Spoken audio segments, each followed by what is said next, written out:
வணக்கம் ஃப்ரெண்ட்ஸ். பாக்யலட்சுமி சீரியல்ல இன்னும் எபிசோட்ல என்ன நடக்குதுன்னு பார்க்கலாம் வாங்க. அக்னிய சுத்தி முடிச்ச உடனே இனியாவோட கால்ல மெட்டி போட்டு விடுறாரு நிதிஷ். இதையெல்லாம் ஈஸ்வரி, கோபி, பாக்யா அவங்க ஃபேமிலி மெம்பர்ஸ் எல்லாமே ரொம்ப நெகிழ்ந்து போய் அப்பப்ப ஆனந்த கண்ணீரை தொடச்சுக்கிட்டு இருக்காங்க. அடுத்து வழக்கம் போல குரூப் வீடியோஸ், குரூப் போட்டோஸ் தான். திடீர்னு திரும்புற சுதாகர், நான் ரொம்ப சந்தோஷமா இருக்கேன் சம்மந்தி. என் பையன் ஆசைப்பட்ட பொண்ணு அவனுக்கு அமைஞ்சிருச்சு. நான் ஆசைப்பட்ட மாதிரி ஒரு நல்ல குடும்பம் எனக்கு சம்மந்தியா அமைஞ்சிருச்சு. இதை விட வேற என்ன வேணும் எனக்கு? என்ன மாதிரி லக்கியான ஆள் இந்த உலகத்திலேயே கிடையாது அப்படின்னு சுதாகர் அள்ளி விட்டுட்டு போக, ஈஸ்வரி, கோபி, செல்லியன் 3 பேரும் ஆகாயத்துல மிதந்துகிட்டு இருக்காங்க. பாக்யா மட்டும் அமைதியா இதெல்லாம் பாத்துக்கிட்டு இருக்காங்க. அடுத்து வரிசையா போட்டோ ஷூட் தான். இனியாவும் லைட்டா சிரிப்போட போஸ் கொடுக்க ஆரம்பிச்சிருக்காங்க. மண்டபத்துல இருந்து பொண்ணு மாப்பிள்ள கார்ல வந்து பாக்யா வீட்டுல இறங்க கார் கதவை சுதாகரை திறந்து விடுறாரு. வெளியே நின்னு வரவேற்கிற ஈஸ்வரி, பாக்யா பொண்ணு மாப்பிள்ள வந்துட்டாங்க, ஆரத்தி தட்டை எடுத்துட்டு வான்னு சொல்ல, இதோ வந்துட்டேன்னு பாக்யாவோட வாய்ஸ் கேக்குது. பாக்யா ஆரத்தி தட்டை எடுத்துட்டு வர அவங்க மருமகள்ங்க 2 பேரும் ஆரத்தி சுத்துறாங்க பொண்ணு மாப்பிள்ளைக்கு. எல்லாரும் ரொம்பவே சந்தோஷமா இருக்க காத்துல நெட்டி முறிச்சிட்டு இருக்காங்க ஈஸ்வரி. வாங்க உள்ளர வாங்கன்னு பாக்யா கூப்பிடுறாங்க. வாங்கன்னு இனியாவோட கைய பிடிச்சு கூட்டிட்டு போறாங்க ஜெனி. பூஜை ரூம்ல வந்து இனியா விளக்கேத்த எல்லாரும் சாமி கும்பிடுறாங்க. இதான் இந்த பூவை போடுன்னு சொல்லி ஈஸ்வரி நீட்ட கை நிறைய பூவை எடுத்து அவங்க தாத்தா போட்டோவுக்கு போடுறாங்க இனியா. கோபி பெரிய கடமை முடிஞ்ச மாதிரி கைய கூப்பி அப்பான்னு வேண்டிட்டு இருக்காரு. அடுத்து நிதிஷும் கை நிறைய பூவை எடுத்து போட்டு பெரியவருக்கு கும்பிட எல்லாருமே நெகிழ்ந்து போய் பாக்குறாங்க. அவர் இருந்து நடத்தி வச்சிருக்க வேண்டிய கல்யாணம் அப்படின்னு ஈஸ்வரி டைலாக் விட, பெரியவர் எங்கேயும் போயிருக்க மாட்டாருமா, நம்ம கூட தான் இருப்பாரு, நீங்க கவலைப்படாதீங்கன்னு ஆறுதல் சொல்றாரு சுதாகர். சம்மந்தி அம்மா, டைம் ஆச்சு, பால் பழம் கொடுத்துடலாமா அப்படின்னு சந்திரிகா கேட்க, ஆங்கிற பாக்யா, அமிர்தா பாலும் பழமும் எடுத்துட்டு வாமா அப்படின்னு சொல்ல, சரிங்கம்மா அமிர்தா உள்ளர போறாங்க. நிதிஷ் வா அங்க உட்காரலாம் அப்படின்னு அவங்க அம்மாவும் அப்பாவும் கூட்டிட்டு போக, பாக்யாவும் கோபி இனியாவை கூட்டிட்டு போறாங்க. ஹால்ல 3 சீட்டர்ல ஈஸ்வரி, இனியா, நிதிஷ் 3 பேரும் உட்கார்ந்துருக்க. மத்தவங்க எல்லாம் அங்கங்க இருக்க சேர்ல உட்கார்ந்துருக்காங்க. அமிர்தா டம்ளர்ல பால் எடுத்துட்டு வந்து ஸ்பூன்ல எடுத்து, இனியா அப்படின்னு நீட்ட, உங்க பொண்ணுதான், அதுக்காக முதல்ல கொடுத்துருவீங்களா?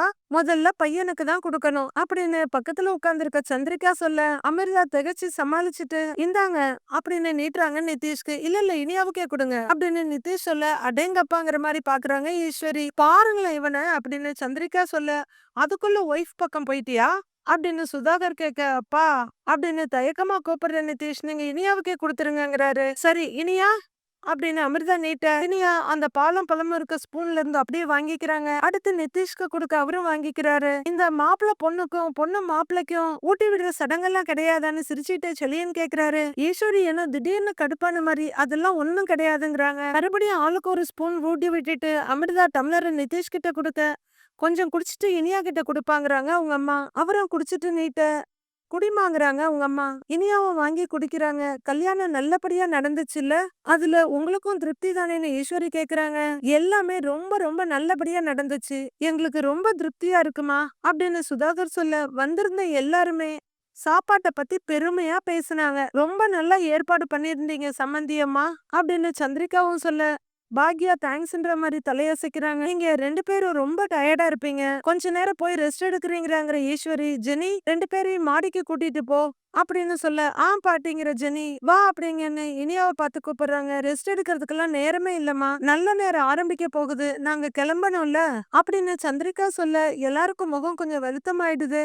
ஆமா இப்ப கிளம்புனாதான் சரியா இருக்கும்ல அப்படின்னு சுதாகர் சொல்ல, உடனே கிளம்பணுமா அப்படின்னு ஈஸ்வரி கேட்க, ஆமாமா உடனே கிளம்பணும் அப்படின்னு சந்திரிகா சொல்ல, இனியா தவிப்பா பாக்குறாங்க. இருங்க நான் ஜூஸ் எடுத்துட்டு வரேன் அப்படின்னு பாக்யா சொல்ல, சரின்னு தலையாட்டுறாங்க சந்திரிகா. பாக்யா உள்ளர போக பின்னாடி அமிர்தாவும் போறாங்க. கிளம்புற நேரம் வந்தாச்சு. இனியா கண்கள் கலங்கிட்டு அம்மான்னு கூப்பிட, பாக்யாவும் அழுகையோடு இனியாவை அப்படியே தோல்ல சாச்சிட்டு நெத்தியில முத்தம் கொடுக்குறாங்க. கிளம்ப போறாளேன்னு முகம் பூரா முத்தம் கொடுத்துட்டு இருக்காங்க. அழக்கூடாதுடா அழக்கூடாதுன்னு முகத்தை தொடச்சு விட்டு சொல்ல, நீயும் அழக்கூடாது அப்படின்னு இனியா சொல்ல, உடனே கண்ணை தொடச்சிக்கிற பாக்யா, இதோ பாரு நானும் அழல, அழக்கூடாது, அழாத, மத்த விஷயங்கள்லாம் எப்படி இருந்தாலும் உன் விஷயத்துல உன் அப்பா தப்பு பண்ண மாட்டாருன்னு நான் நம்புறேன் இனியா. அதனாலதான் இந்த கல்யாணம் வேண்டான்லாம் நான் மறுக்கல. நான் நிதிஷ் கிட்ட கூட நேத்து பேசினேன், அவரும் ரொம்ப நல்ல மாதிரி தான் பேசினாரு. பேசினபடி உன்னை நல்லா பாத்துக்குவாருன்னு நான் நம்புறேன்டா. இது வரைக்கும் நீ எப்படி வேணும்னாலும் இருந்திருக்கலாம். உன் வயசு பசங்க பண்ற சின்ன சின்ன தப்பெல்லாம் நீ பண்ணியிருக்கலாம். வாழ்க்கைய சீரியஸா எடுத்துக்காம இருந்திருக்கலாம். ஆனா நீ இனிமேலும் அப்படிலாம் பண்ணக்கூடாது சரியா? அப்படின்னு பாக்யா சொல்ல அழகா கியூட்டா இருக்க இனியா சரின்னு தலையாட்டுறாங்க. இப்ப உனக்கு கல்யாணம் ஆயிடுச்சு. உன் வாழ்க்கையில புதுசா ஒருத்தர் வந்திருக்காரு. ஒருத்தர ஒருத்தர் புரிஞ்சுக்கிட்டு வாழ்க்கையை தொடங்க கொஞ்சம் டைம் ஆகும். அது வரைக்கும் நீ பொறுமையா இருக்கணும்டா இனியா குட்டி. கோவப்படக்கூடாது. இது உன்னோட வீடு. இந்த வீட்டை பொறுத்த வரைக்கும் நீ ரொம்ப சின்ன பொண்ணு. அதனால இந்த வீட்ல எல்லாரும் இதுவரைக்கும் உன்னை செல்லமா தான் கவனிச்சுக்கிட்டோம். அதே மாதிரி அங்க இருக்கவங்களும் கவனிச்சுக்கணும்னு நீ எக்ஸ்பெக்ட் பண்ணக்கூடாதுமா. அந்த வீட்டோட மருமகளா உனக்கு சில பொறுப்புகள் இருக்கும். அதை எல்லாத்தையுமே நீ நிறைவேற்றணும் என்ன? அப்படின்னு பாக்யா சொல்ல கண்ணுல கண்ணீரோட சரின்னு தலையாட்டிக்கிறாங்க இனியா. அதே மாதிரி உனக்கு கல்யாணம் ஆயிடுச்சுங்கிறதுக்காக உன்னோட படிப்பு, வேலை எதையுமே நீ விட்டுறக்கூடாது. சரியா? நீ எனக்கு ப்ராமிஸ் பண்ண மாதிரி நீ நிறைய படிக்கணும் இனியா. வேலை பார்க்கணும். உனக்கான விஷயங்களை நீ விடவே கூடாது. எனக்கு என்ன வேணும்னு நான் 40 வயசுக்கு மேல தாண்டி கண்டுபிடிச்சேன். ஆனா அந்த இடத்துக்கு நீ எப்பவுமே போயிடக்கூடாதுமா. சரியான்னு பாக்யா கேட்க சரிமான்னு தலையாட்டுறாங்க இனியா. கல்யாணம், ஹஸ்பண்ட், வீடு இதெல்லாம் ஒரு பக்கம் இருக்கட்டும். இனியாவுக்கான லட்சியத்தை தேடி இனியா போய்கிட்டே இருக்கணும். நீ புகுந்த வீட்டுக்கு போறதுனால இது உன் வீடு இல்லைன்னு ஆயிடாது இனியா. இந்த வீடு எப்பவுமே உன் வீடுதான். நீ எப்போ வேணும்னாலும் இந்த வீட்டுக்கு வரலாம். உன்னை பத்தி யோசிக்கிற உன் அம்மா இந்த வீட்ல இருப்பேன் அப்படின்னு ரொம்பவே உணர்ச்சி வசப்பட்டு பாக்யா சொல்ல இனியாவும் அழுதுகிட்டு அவங்கள ஹக் பண்ணிக்கிறாங்க. உன்னை ரொம்ப மிஸ் பண்ணுவேன் இனியா குட்டி அப்படிங்கிற பாக்யா மறுபடியும் மகளோட முகத்தை கையில எடுத்து நெத்தி கன்னத்துல எல்லாம் முத்தம் கொடுக்கறாங்க. அழாத சரியா?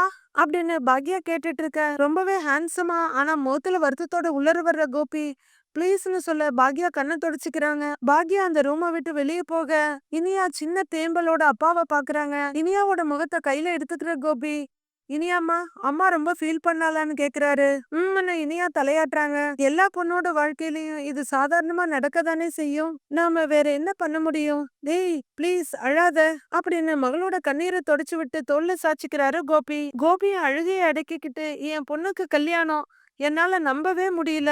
ஏதோ இப்பதான் நீ பிறந்த உன்னை அப்படியே ஹாஸ்பிட்டல்ல இருந்து என் கையில வாங்கி நெஞ்சோட சாச்சுக்கிட்டேன். இப்ப நடந்த மாதிரி இருக்கு. நீ என் செல்ல குழந்தையா என் நெஞ்சில சாஞ்சு தூங்குறது, உன் ஃபர்ஸ்ட் பர்த்டே கொண்டாடினது, உன் ஃபர்ஸ்ட் ஸ்கூல்ல கைய பிடிச்சு உள்ள கொண்டு போய் விட்டது எல்லாமே அப்படியே பசுமையா என் நெஞ்சிலேயே இருக்குடா. கொஞ்ச நாளைக்கு முன்னாடி கூட உன்னை சின்ன குழந்தையா தான் பார்த்தேன். ஆனா இப்போ இவ்ளோ வளர்ந்து நிக்கிற. உனக்கு கல்யாணம் வேற ஆயிடுச்சு. அவங்க குழந்தைங்க வளர்றது பெத்தவங்க கண்ணுக்கு தெரியாதுன்னு சொல்லுவாங்க. அது உன்னை பார்க்கும்போதுதான் எனக்கு தெரியுதுமா. இனியாமா உன் டாடிய புரிஞ்சுக்கிட்டியா இல்ல அப்பா மேல இன்னும் கோவமா தான் இருக்கியா? அதெல்லாம் எனக்கு தெரியாதுடா. ஆனா இனியாமா எப்பவுமே உன்னோட அப்பா உன்னோட நல்லதுதாம்மா நினைப்பான் அப்படின்னு கோபி சொல்ல சரின்ற மாதிரி தலையாட்டுறாங்க இனியா. குழந்தைங்கள பொறுத்தவரையில அவங்க ஆசைப்பட்டதெல்லாம் கிடைக்கணும்னு நினைப்பாங்க.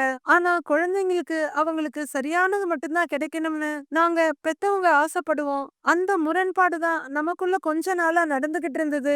உனக்குள்ள ஒரு சின்ன வட்டம் போட்டு அதுக்குள்ள நின்னுகிட்டு இருந்த அந்த வட்டம் மட்டும் உலகம் இல்ல. அதை தாண்டி வெளியில வந்து பார்த்தா ஒரு பிரகாசமான பொக்கிஷமான உலகம் ஒண்ணு இருக்குன்னு உனக்கு காட்டணும்னு நான் ஆசைப்பட்டேன். அதை மட்டும்தான் உன் அப்பனா ஒரு கடமையா நினைச்சு நான் பண்ணினேன். இதனால உன் மனசு ஏதாவது வருத்தப்பட்டிருந்தா தயவு செஞ்சு உன் டாடிய மன்னிச்சிருடா. இப்ப நான் சொல்றது உனக்கு புரியாம இருக்கலாம். ஆனா ஒரு நாள் எதுக்கு இதெல்லாம் நடந்துச்சுன்னு புரியும். மாப்பிள்ள ரொம்ப தங்கமானவரு. உன்னை நல்லா பாத்து பாருடா. சரிடா நீ சந்தோஷமா இருக்கணும். உனக்கு எப்ப தோணுதோ அப்ப நீ அப்பாவுக்கு போன் பண்ணலாம். ஓகே? டாடி உனக்காக எப்பவுமே இருப்பேன் அப்படின்னு கோபி இனியாவோட தோல்ல கைய வச்சு பேசிக்கிட்டே போக இதையா சின்ன அழுகையோட அவரையே பார்த்துட்டு நிக்கிறாங்க. என்னடா என்னடா செல்லம் அப்படிங்கிற கோபி மகள தோல்ல சாச்சிட்டு அவரும் அழறாரு. இனியா நாங்க எல்லாருமே உனக்காக இருக்கோம் சரியா? போலாமான்னு கோபி கேட்க சரின்னு கண்ணை துடைக்கிறாங்க இனியா. கோபி இனியாவை கூட்டிட்டு வெளியே வர இனியா வந்துட்டாங்க அப்படின்னு சந்திரிகா எழுந்திருக்க சுதாகர் நிதிஷ் எல்லாருமே எழுந்திருக்கிறாங்க. அப்பா அம்மா கிட்ட பேசிட்டியாமா கிளம்பலாமா அப்படின்னு சுதாகர் கேட்க இனியா ரொம்பவே தவிப்பா அங்கங்க பாத்துட்டு பாக்யாவை பாக்குறாங்க. கல்யாணம் பண்ணணும்னு குதிச்சிட்டு இருந்த ஈஸ்வரிய வருத்தமா பாக்க அடுத்து செலியனை பாக்க அவரும் ரொம்பவே சங்கடமா தலை குனிறாரு. செலியன் கிட்ட வர்ற இனியா அவரோட கைய புடிச்சுக்கிட்டு அண்ணே நான் கிளம்புறேன்னு அப்படின்னு அழுகையோட சொல்ல டக்குன்னு தோல்ல சாச்சிக்கிறாரு செலியன். அவராலையும் அழுகையை கட்டுப்படுத்த முடியல. கண்ணை தொடச்சு விட்டு நெத்தில முத்தம் கொடுக்கறாரு. செலியன் சரிடான்ற மாதிரி தலையாசிக்க அடுத்து பக்கத்துல நிக்கிற எழில் கிட்ட வந்து அண்ணன்னு கூப்பிடுறாங்க. லட்டு, அண்ணன் உன்னை ரொம்ப மிஸ் பண்ணுவேன்டா அப்படின்னு சொல்லிக்கிட்டு சினுங்கிற இனியாவை அப்படியே தோல்ல சாச்சிக்கிறாரு. அவரு கண்ணுல இருந்த கண்ணீர் துளிகள் இனியாவோட தலையில விழுது. அடுத்து ஜெனிக்கிட்ட வந்து அக்கான்னு ஹக் பண்ணிக்கிறாங்க இனியா. இங்க பாரு, அழக்கூடாது சரியா? அடிக்கடி வீட்டுக்கு வரணும், எங்களெல்லாம் மறந்துடக்கூடாதுங்கிறாங்க ஜெனி. அதை எப்படி மறப்பேன் அப்படின்னு இனியா கேட்க, இங்க பாரு சந்தோஷமா இருக்கணும் அப்படின்னு ஜெனி சொல்ல, அடுத்து அக்கான்னு அமிர்தா கைய புடிச்சுக்கிறாங்க இனியா. அவங்களும் சரின்னு ஹக் பண்ணி நெத்தில முத்தம் கொடுக்குறாங்க. சரி அழக்கூடாது ஓகேவா, நீ எப்பவுமே சந்தோஷமா இருக்கணும் அப்படின்னு அமிர்தா சொல்ல, நிலா பாப்பாவை பத்திரமா பாத்துக்கங்க, அடிக்கடி குட்டி பாப்பாவை எல்லாரும் வீடியோ கால்ல பேச வைங்க அப்படின்னு அமிர்தா கிட்டையும் ஜெனி கிட்டையும் இனியா கேட்க, சரி சரிங்கிறாங்க ரெண்டு பேரும். எழில் கண்ணை தொடச்சிட்டு நிக்க, பாட்டி பாட்டி அப்படின்னு ஈஸ்வரியோட தோல்ல சாஞ்சிக்கிறாங்க இனியாவோட தலையை தடவி கொடுத்துட்டு ஈஸ்வரியும் அழ, பெரியவங்க நீங்க நீங்க தான் எல்லாருக்கும் ஆறுதல் சொல்லணும், நீங்களே அழுதா எப்படின்னு சுதாகர் கேக்குறாரு. இவளை கல்யாணம் பண்ணி கொடுக்கணும்னு சொன்னது நான் தான், ஆனா இப்ப இவ கல்யாணம் பண்ணி போகும்போது என்னால தாங்க முடியல, நீ இல்லாம எப்படி இனியா நான் இருக்க போறேன் அப்படின்னு ஈஸ்வரி இனியாவை பார்த்து கேட்க, இனியா ரொம்பவே தேம்பி தேம்பி அழறாங்க. பாட்டி அழாதீங்க பாட்டின்னு ஜெனி கம்ஃபர்ட் பண்றாங்க. எல்லாரும் மாத்தி மாத்தி அழுதுட்டு இருக்க பரிதாபமா நிக்கிற நிதிஷை பார்த்து எழில் பக்கத்துல வர்றாரு. மாப்பிள்ள, இனியா சின்ன பொண்ணு, ரொம்ப செல்லமா செல்லமா வளர்ந்துட்டா, கொஞ்சம் ப்ளீஸ் அவளை நல்லா பாத்துக்கோங்கிறாரு எழில். நான் பாத்துக்கிறேன் கவலைப்படாதீங்க, நீங்க ஒண்ணும் கவலைப்படாதீங்கன்னு நிதிஷ் சொல்ல, அவர் தோல்ல தட்டி கொடுத்துட்டு நகர்றாரு எழில். கோபி சுதாகர் கையை வந்து புடிச்சுக்கிட்டு, சம்மந்தி நீங்க எல்லாரும் இருக்கிற தைரியத்துல தான் எங்க வீட்டு குழந்தைய உங்க வீட்டுக்கு அனுப்புறோம் அப்படின்னு கோபி கண் கலங்கி நிக்க, நீங்க கவலைப்பட வேண்டியதே இல்ல சம்மந்தி, உங்க பொண்ணுக்கு இன்னொரு அப்பா அம்மாவா நாங்க இருப்போம் அப்படின்னு கோபியோட தோல்ல கைய வச்சு சுதாகர் சொல்ல, ரொம்பவே நெகிழ்ந்து போய் தேங்க்யூங்கிறாரு கோபி. ரொம்ப செல்லம் கொடுத்து வளர்த்துட்டோம், ஒருவேளை அவ தெரியாம ஏதாவது பண்ணிட்டா, ப்ளீஸ் தயவு செஞ்சு அவ மேல கோவிச்சுக்கிட்டு திட்டிடாதீங்க ப்ளீஸ், அப்படி ஏதாவது பிரச்சனை இருந்துச்சுன்னா என்கிட்ட என்கிட்ட சொல்லுங்க, நான் என் பொண்ணுகிட்ட பேசுறேன் ஓகே அப்படின்னு கோபி கெஞ்சலா கேட்க, சரின்னு சிரிப்போட தலையாடுறாரு சுதாகர். இனியாவை பத்தி நீங்க யோசிக்கிற சிச்சுவேஷனை நாங்க கொடுக்க மாட்டோம், கவலைப்படாதீங்கன்னு சுதாகர் ஆறுதல் சொல்ல, தேங்க்யூங்கிறாரு கோபி. பாத்துக்கப்பான்னு நிதிஷ் தோல்ல கைய வைக்க, நான் நல்லா பாத்துக்கிறேன் மாமாங்கிறாரு அவரு.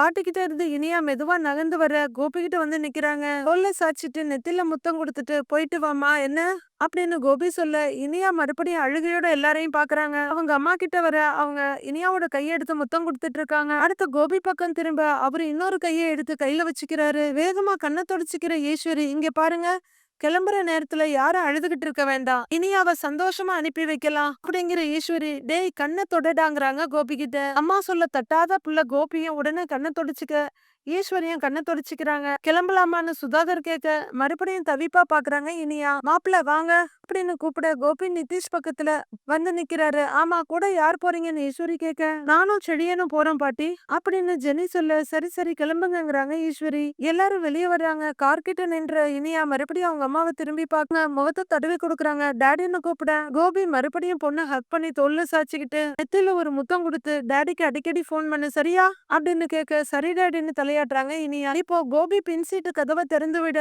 ஃபர்ஸ்ட் நிதிஷும் அடுத்து இனியா உள்ளர போய் உட்கார்றாங்க. கார் கிளம்ப இனியாவோட கைய பிடிச்சிட்டு பத்திரங்கிறாங்க பாக்யா. அந்த டெக்கரேஷன் பண்ண கார் மெதுவா நகர மொத்த ஃபேமிலி வெளியே வந்து நின்னு கையாட்டிட்டு இருக்காங்க. கோபி ரொம்பவே ஏக்கமா பாத்துட்டு இருக்க பாக்யாவும் கண்ணுல கண்ணீரோட பை சொல்லிக்கிட்டே இருக்காங்க. எல்லாருமே வெளியவே நின்னு பை சொல்லிக்கிட்டே இருக்காங்க.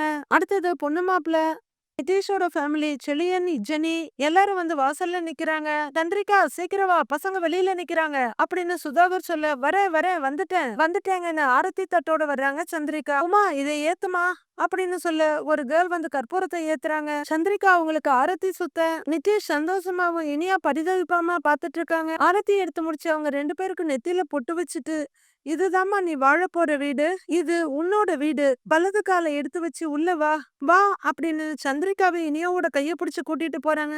வாடான்னு நிதிஷையும் கூப்பிடுறாங்க. அடுத்து எல்லாரையும் பார்த்து வாங்க வாங்கன்னு சொல்ல இவங்க முன்னாடி போக எல்லாரும் ஃபாலோ பண்றாங்க. இங்கேயும் வீடு ரொம்பவே அழகா டெக்கரேட் பண்ணிருக்காங்க. இனியாவை உள்ளர கூட்டிட்டு வந்து சோஃபால உட்கார வைக்கிறாங்க. பக்கத்துல நிதிஷ் உட்கார்றாரு. இனியா வீட்டை ஒரு பார்வை பார்த்துட்டு உட்கார்ந்துருக்க ஜெனியும் அப்படியே கண்ணாலேயே சுத்தி பாக்குறாங்க. இல்ல நீ போய் பழமும் எடுத்துட்டு வாமான்னு சந்திரிகா சொல்ல, அதுதான் நம்ம வீட்லயே கொடுத்துட்டோமேங்கிறாங்க ஜெனி. ரெண்டு வீட்லயுமே பழமும் சாப்பிடணுமா அப்படின்னு சந்திரிகா சொல்ல, சரின்னு தலையாடுறாங்க ஜெனி. போங்க போய் எடுத்துட்டு வாங்கன்னு சந்திரிகா சொல்ல, சரிங்கம்மா அப்படின்னு சர்வன்ஸ் கிளம்ப இனியா நிதிஷ பாக்குறாங்க. அவங்க கொண்டு வந்து வைக்க, நீ எடுத்து ஊட்டி விடுமான்னு ஜெனி கிட்ட சொல்றாங்க சந்திரிகா.